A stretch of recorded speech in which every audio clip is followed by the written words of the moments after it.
What are some of the strangest texts I've sent to men so far in the Tinder Project? Who is the most healthy and toxic celebrity crush for Teal and I? And breaking down the psychology of love is blind. That's next on the Tinder Project. G'day and welcome to the Tinder Project, the podcast where a straight Aussie man attempts to survive 365 days dating online as an American woman. I'm your host, Mark Rosenfeld, Australia's dating coach for women. I'm here with my sidekick, self-love coach, Teal Elisabeth, and together we have one mission: to make meeting good men fun and easy for you. Let's give it a whirl. Teal! Such a nice face. It barely changes week to week and I love it. How are you? Oh, I'm doing really good, Mark. How's your baby girl, by the way? How old is she? She is very well. She's 4.5 months now. She goes through phases every 2 weeks. It's fascinating. There was a phase where she spoke a little bit of Swedish for about 2 weeks. Dad and dad and dude and dad and dad and for about 2 weeks. There was a phase where she got obsessed with rolling onto her stomach. There was a recent phase where she got obsessed with putting her whole hand in her mouth. Then there was the phase of grabbing her feet. And now we're up to the phase of vocal projection, where you just hear this. I was laughing earlier because it sounds honestly like a... That's so bad. But you know those baby velociraptors from Jurassic Park? I'm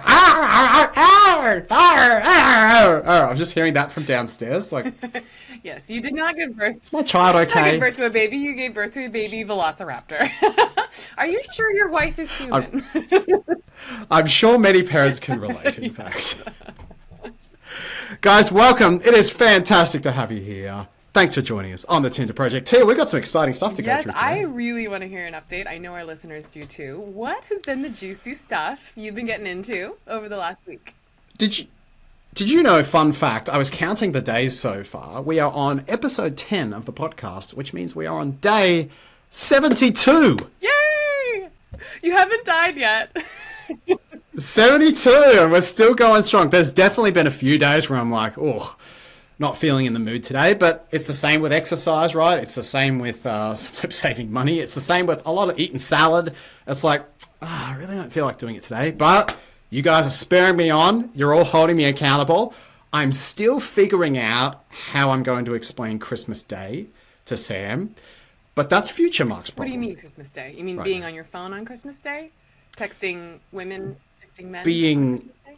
On a dating app, texting men. I think you have to explain that to your family, not so much Sam. Future Mark's problem. We're going to leave that out there in the future. We're not going to deal with that right now. No, the project is going well. So I thought this week I'd share a couple of interesting little text exchanges that I've had. One of the big things with this, Teal, is you do have to make it fun for yourself. We've got on our banner, making dating fun again. And I think the fun factor is really important. And I think of it like this, sometimes you go to a party and there's the people there you really connect with. You sit down with them, you have a good conversation, and you just have a great back and forth. And that's maybe the person you end up on a date with a couple of days later. Party, networking event, those types of things. And then there's a couple of people, you exchange a couple of sentences with them. They're wearing a funny hat or a cool shirt, and you talk about rhinos or leprechauns or how far the moon is away from the sun for 2 minutes, and then that's it. That's the whole conversation. I don't know what kind of parties you go to.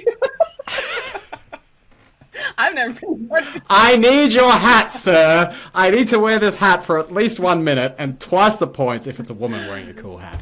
But nonetheless, you have those people where you just have a quick chit chat, and sometimes that's it.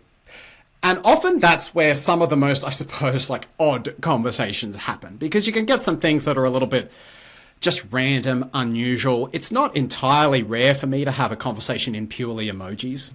Really? It doesn't happen that often, but maybe 1 in every 50, just because the guy sends an emoji, you send one back, and pretty soon there's a Ugandan flag and an elephant and a witch's hat emoji going on there. So you got to make yourself smile throughout the process. And yes, I would say about 1/3 to 1/2 of these conversations actually turn into a phone call. So it's not the majority like it would be with some of the other men. But they are fun and they are short. And I think that's something really important here is these are probably 10% of your online time. So I'm going on for 30 minutes a day, often 20 actually. So this is 2 to 3 minutes of my time. So it's not a significant time investment, but it's enough to give me a smile and continue on the process. So I'll show you a couple of these because these are just a few sort of that I had that I thought were a little bit of fun. They didn't. Some of them did lead to a phone call and some didn't. I didn't want to be too selective, but let me share the screen and I'll describe to the listeners here what we are looking at. I'm going to share the entire screen here. Beautiful. So can you see my screen, Teal? Beautiful. So the first one was this guy. He had an entire batch of photos where there was always people in it. And he happened to say he was a comedian. And I wanted to kind of playfully point out the fact that he did not know how to take a photo on his own, while also acknowledging the fact that comedian's kind of a scary thing. So for those listening, we started the chat and our opening message was, so you don't have an issue with making jokes in front of hundreds of people, but you're terrified to be in a photo on your own, with a laughing emoji. And he loved it. He actually said, dudes seldom get their photo taken, but LMFAO, touche, definitely even more terrified now I've been called out on that. So that was a little bit of fun. We had another one with a gentleman here. We had a picture with a koala. And so he said, hey, name, please tell me you kept the koala. That was his opening line. We said, I tried. And then we said, unfortunately, Australian Immigration and Border Force took me down at Sydney Airport when they found him in my duffel bag. I had 3 years community service cleaning up poop at the kangaroo sanctuary and was banned from accessing koalas for 7 years. This was your response. A little bit of banter. That was my response. Like, let's make it fun. The occasional role play is a great way. This is actually very true. The occasional little role play for an exchange or two is a great way to make it fun and have a laugh. A couple of other ones that I didn't grab screenshots of. Before you go into Can you see me, that, Tim? I think what you just said there is really interesting and a really great takeaway for our listeners. Making it fun, playing into these little jokes, playing into the role play, like you said, it's not just about having a fun little banter, but it also shows that you're not so serious of a person, right? And that you can have fun in life and you don't take yourself too seriously. And that is very magnetic to men. Would you agree? It's such a nice energy to meet someone in. It really is. It's just a lovely energy. A few other quick little bantery ones. There was one guy, his whole profile, the only thing he wrote in his bio, he had nice photos, but the only thing he wrote in his bio was, my love languages are quality time, acts of service, and talking a lot. That was all he wrote. So our opening line was, my love language are quantity time, acts of disservice, and silence. And he thought it was hilarious. That conversation started. But probably one of my favorites, actually, this guy had in his profile, he basically had a line that said, it's really attractive when we both have a life, but also we sometimes cancel plans to just hang out together. Okay, cool. That's a sweet line. Nothing wrong with that.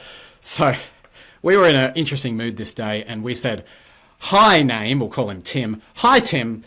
I've cancelled all the plans for the rest of my life so we can be together, with a bride emoji at the end. And he loved it. That they had a conversation. This is with one of my clients, actually, but I was running the account. They had a conversation. It led to a great conversation, great day. He loved it because that extra, extreme neediness joke just really landed with this guy. We both thought it was funny. And amazing. Yeah. Amazing. So basically, we all just need to be super witty like you because you are really good at this. I can see. It's honestly, it's like, what do I find fun? For example, there was one person today, reasonably good looking person, but was kind of had that grumpy, slightly angry look in all his photos. And all we wrote was Shane and then about 50 dots and then all caps smile with a wink after it. You've just got to find something, Teal, that makes you smile a little bit. It's like if you saw that at a party, what would you find a little amusing about it? A little interesting, just a little quirky. And it can be silly. It's a place where you can almost be a little childlike creative, like a little bit, how would I make this fun? If I'm a kid here, I'm looking around a boring room. What do kids do? They find a pen and draw on the wall. They throw something, they push some buttons or they look under things. Kids are very good at finding a way to make something fun when we might think it's boring. So it's kind of like, how could you make this fun for you?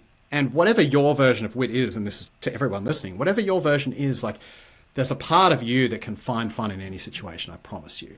And online, at what one might refer to as one of the world's most boring parties, it's the perfect opportunity to not fit in. It's the perfect opportunity to go, all right, well, rather than go to this party and try to fit in, I'm going to go to this party and make it fun for me. how would I do that? What would I find amusing here? And when you're out meeting people without an agenda, you'll kind of do that anyway. So you got to bring that mentality to the online space. I love it. It's fabulous. Way to be a role model. You do. You support this? 100%. 100%. Good. Shall we talk about celebrity crushes? Yes. I really had to think about it a little bit. Who's going to go first? Because I think we need to hear, and I'm curious to the listeners as well, if there's a place you can leave comments on this episode. Maybe I'll pop it up on the story, actually. We'd love to hear yours for this.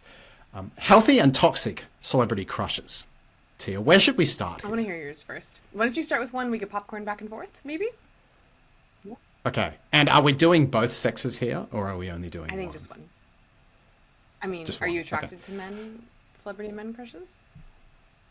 Well, no, but I could definitely spot which ones I would, for example, want for if I had a sister versus which ones I would say never to date. Like Leonardo DiCaprio. That dude upgrades. I didn't even think about him. Oh my God. Upgrades women every 5 years. As soon as they turn 28, it's like find a new 23-year-old. Oh my gosh, he is. So I can spot. All right. I will say, do you know what?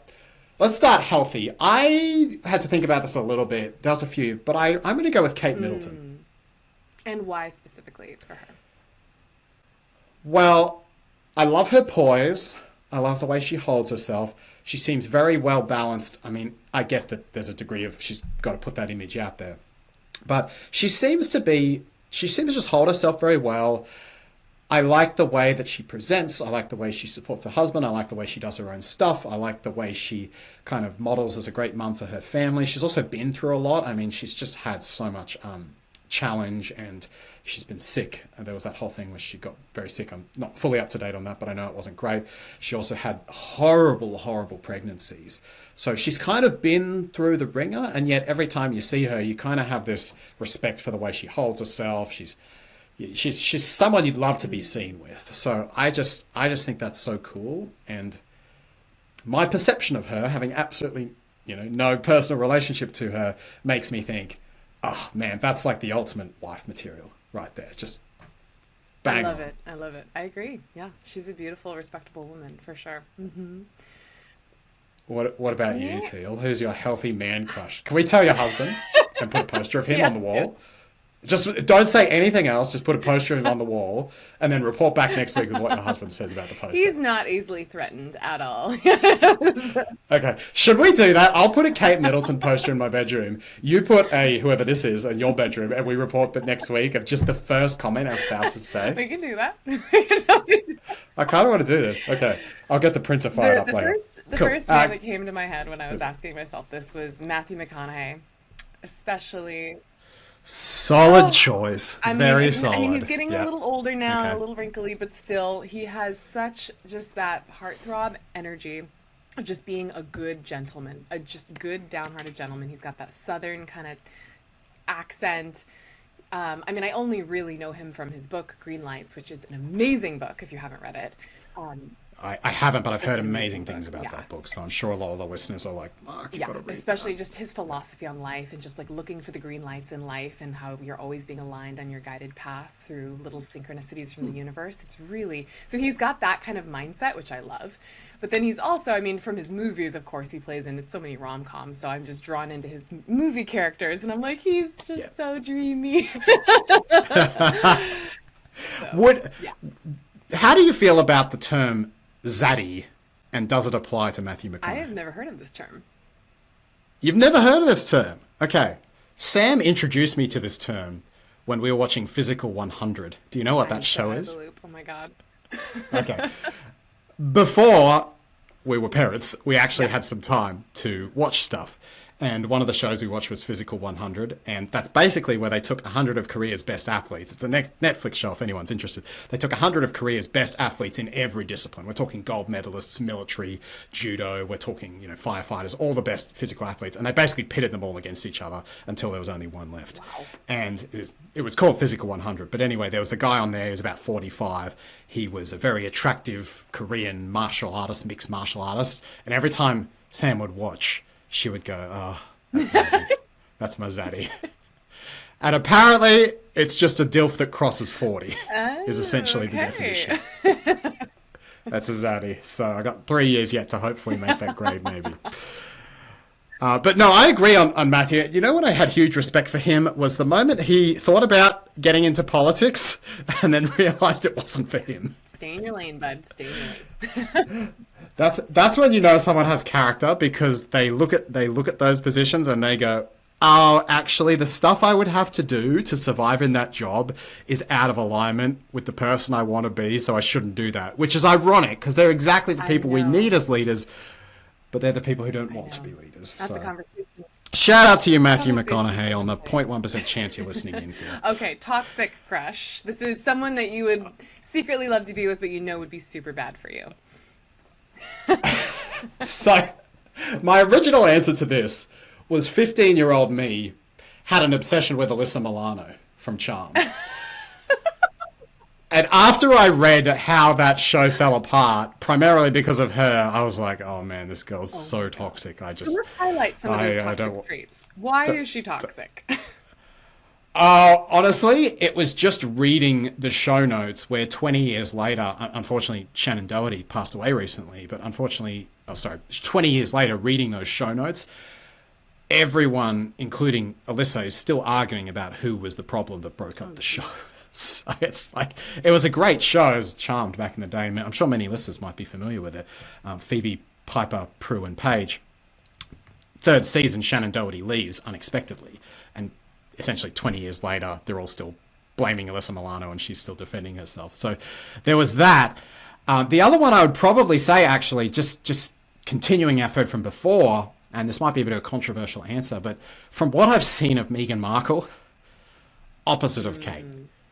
And to be honest, I love the Queen. I thought she held herself in such esteem. And if you're not vibing the Queen, you're not vibing me. I don't know how you don't make that relationship work. This is with my 10 minutes of royal knowledge. I was going to say, you seem awfully connected to the royal family. I'm really into it. Yeah, I've spent a solid 10, 11 minutes in researching this stuff over the course of my life. So it's a bit of a side passion of mine. But yeah, I don't know. Everything I've seen in the 6 minutes that I devoted to Meghan Markle over the 4 minutes I gave to Kate, everything I've seen is just off-putting. Just so fame-seeking and attention-seeking, not in a good way, and blaming everyone else. Yeah, just screenshot that face and just remind yourself, listeners, don't act that way, because that's how you're going to make men respond. Don't do that. Who's your toxic guy, Teal? I need to know. It goes down back to Sex and the City, Mr. Big. Should have seen that one coming. And I mean, I'm not really attracted to him physically. He's looks kind of old and like my dad, but he's got this swagger and this vibe and this way of charming Carrie so much that I find it really interesting, and I totally could see myself in my old self getting swept up by that, because it's kind of this like smirky look and this hot and cold and this coy dance, and he's got all this money and he just knows exactly when she's like vulnerable to like go in there and pounce on her, and it's so bad. About a quarter of our listeners are going, oh, so dreamy, I want that right now. Maybe half, actually. That's hilarious. And as dreamy as it would be to be, swept up by some fancy Manhattan, rich man, no, it's not going to work. No, not for you. I feel like we should give an honourable mention to one other gentleman, along with Matthew, which is Henry Caville. I don't know him. Teal, you don't know Henry Caville? Is he a movie star or another? 55% of our audience might be disappointed in you right now. Is he another royal family member? Superman! The Witcher!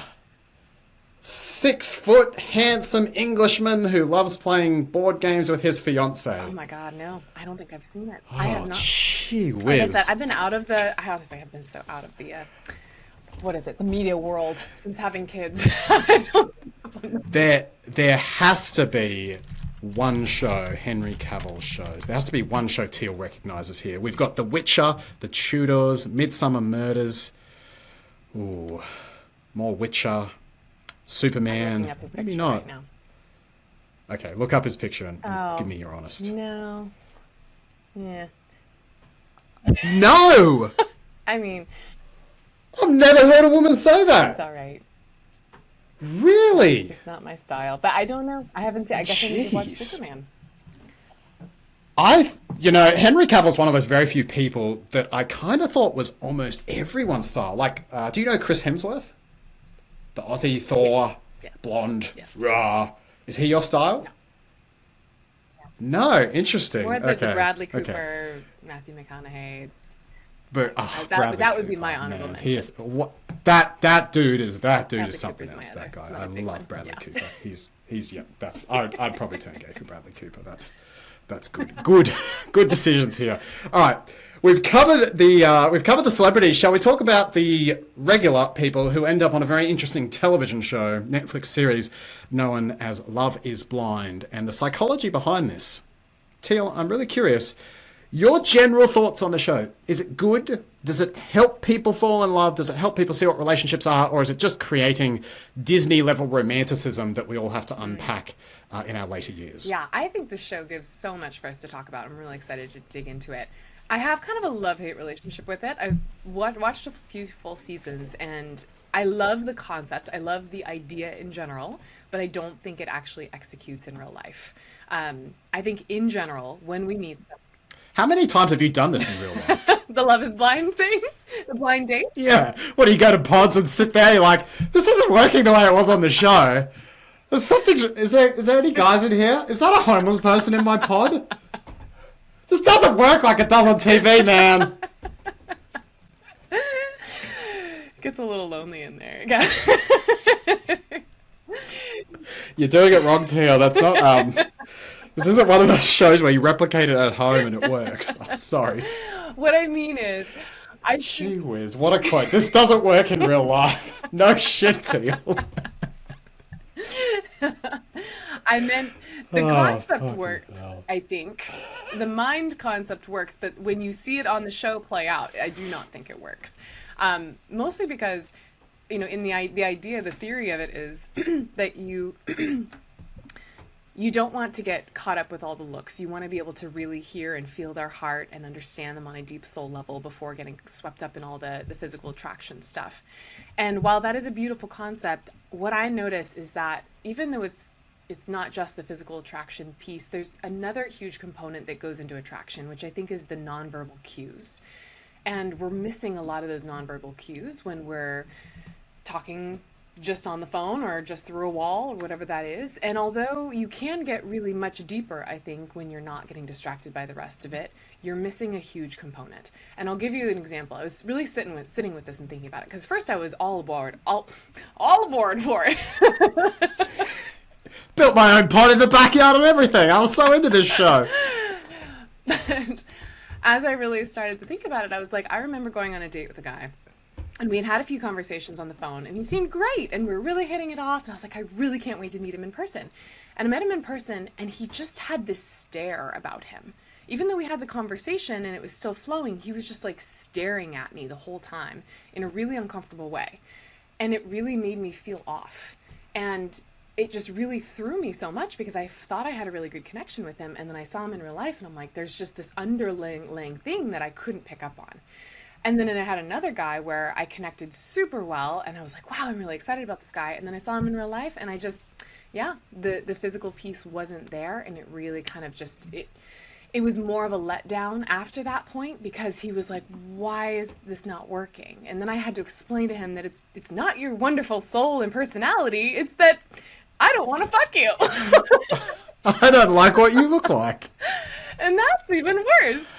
So, so I have a lot of thoughts about this show. That's even about your worse. thoughts. Wow. I'm 2/3 for it, 1/3 against it, but the third I'm against it is a pretty big, important third. I like a couple of things about it. I like that it forces self-disclosure. It forces connection over feelings. And I think in a sense, it really, this whole idea of bringing men and women back together, that was one of the foundations of this podcast. I love that it promotes this idea of humans connecting over experiences, opinions, and most importantly, feelings. And it really does a beautiful job of showcasing how human connection can foster and flourish, and through simply shared, without even seeing each other, just through those shared things that I mentioned there, human connection can truly flourish in that environment. And I also think it does an interesting thing with voices, which is I do think, and it's not perfect, and I certainly have had situations similar to you, but I'd say 80% of the time, if I connect with someone on the phone, I can usually spend an hour with them and enjoy myself. It's not a perfect match, but in general, it's true. I do think, obviously, it favors people who, I did a deep dive into the effects of hormones on voice tonality this morning, and it was really interesting looking at how, testosterone lowers the voice about 4 times as much compared to a quarter when men versus women go through puberty. So there's certainly sexual dimorphism there, and it obviously favors the people who have more classic masculine, feminine voices.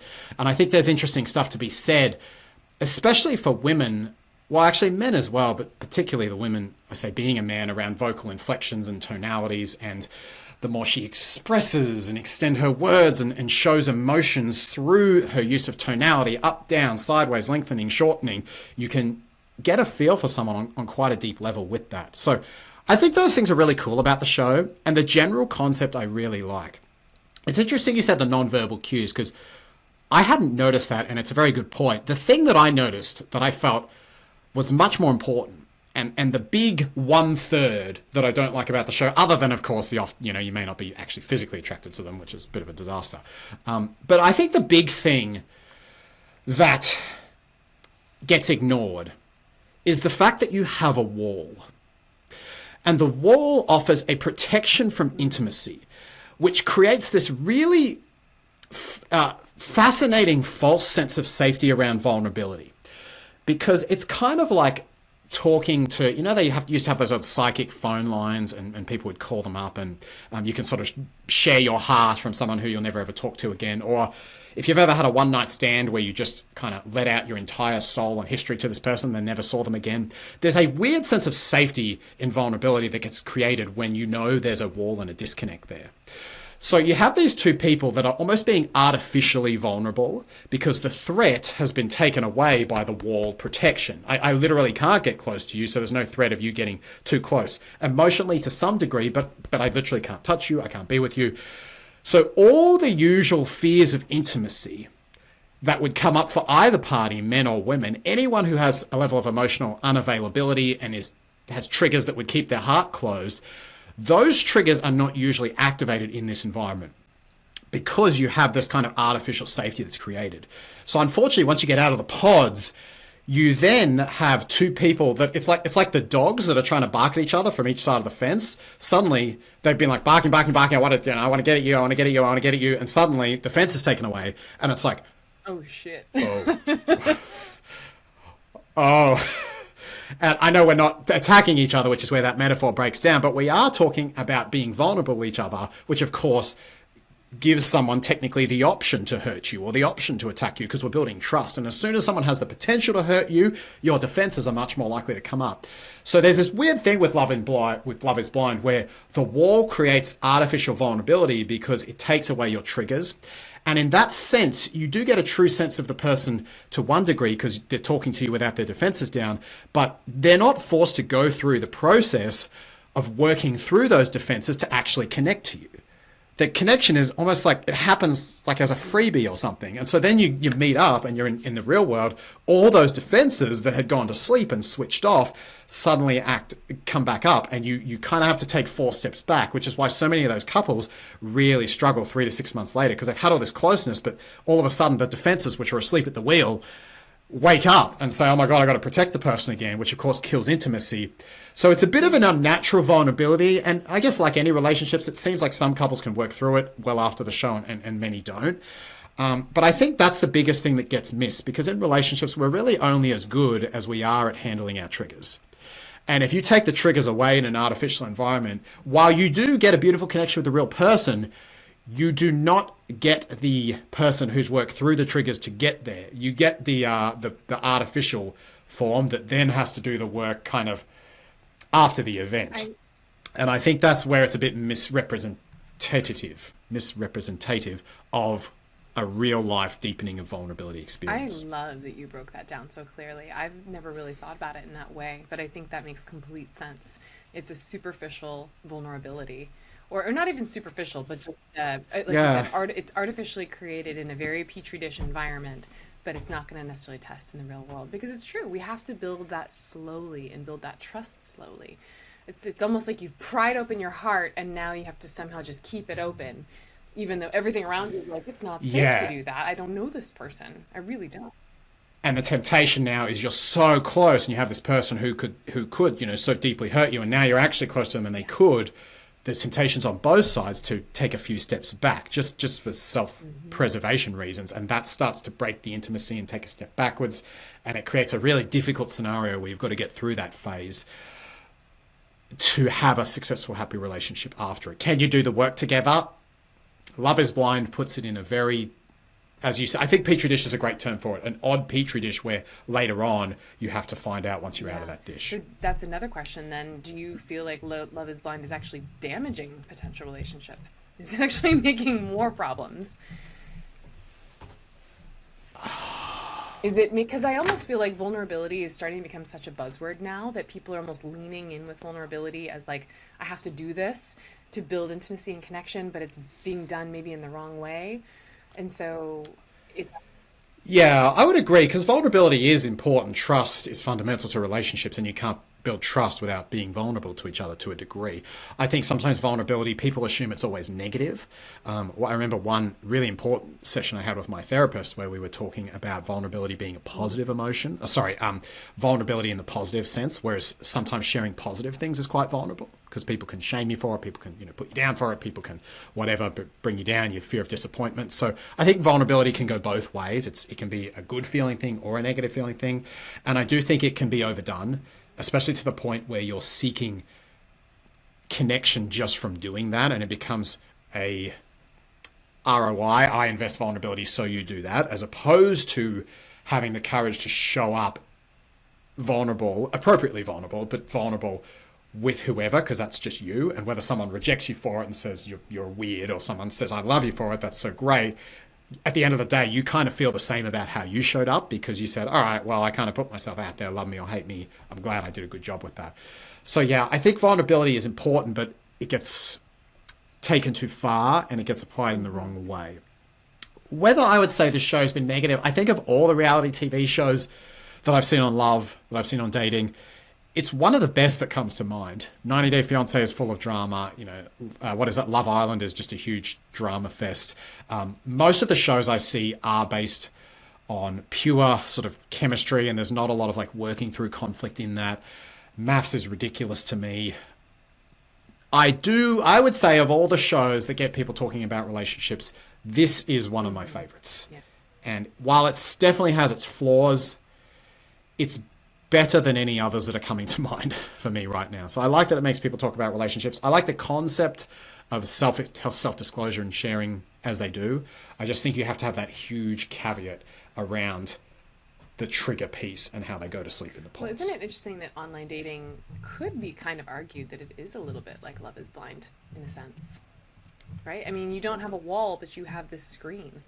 And you, like you were saying, you can kind of just try on any personality that you want and just kind of be whoever you want and put yourself out there. And it could be a really beautiful tool, or it could be something that could be used, in a damaging way. But I guess it's all the intentionality that you're going into it with. You're absolutely right. And there's a certain compassion in our brains that happens when we use our voices that doesn't happen over text, because our brains were never evolved to read information on a rock the way they were to communicate with each other. So I think that when you're online, because most of us are not either on apps that do voice memos back and forth, or we're not using that feature on the apps, I think, yeah, it actually is pretty similar, but unfortunately you get a lot less humanness with the texting compared to the talking. And that also means that there's a lot more stranger danger, biases, fear of the unknown. As humans, we are designed to connect, but we are also designed to fear those in outside groups, outside tribes. I mean, you see how much polarization is in the world at the moment. It's a lot of it is group attribution error, where we just assume this outer group is like not full of good people because they're not like us. There's more and more of that than ever. And it's so easy to slip into that when you're not communicating. And that's why text, we do as much as we can. I do as much as I can with clients to let's bring emotions into this. Let's stretch our words. Let's show the emotion here. Let's talk the way we talk. Let's do an all caps word to show some excitement and then come down, have a bit of a chuckle. We want it to kind of sound like we're talking, because without that voice, it really does make a person feel a lot more distant. Agreed. And reduces that connection. And I notice the same thing when I talk to clients. I'm sure you do as well. If I text a client or email a client versus voicemail a client, very different connection I have to my own clients. And for me, I just encourage to get off of the texting as quick as possible and onto that phone call, because that's going to be that next human element. Well, Teal, that was a brilliant discussion about a television show. We actually got some juice out of that, which surprises me. Next week, we have more brilliance. We're talking about ex etiquette, which is a topic that I have interesting opinions on that have disagreed with my wife at times. So we'll dive into that. And then next week we also have, drumroll, dating horror stories. Oh, I got a good one for this. Good. Oh my god. Dating horror stories. I've ever told and guys, this story, so it's gonna be a juicy one. Oh, I'm excited to hear this. Guys, that has been the Tinder Project. Thanks for joining us. This is Mark. Teal, thanks for being here. We will see you next week.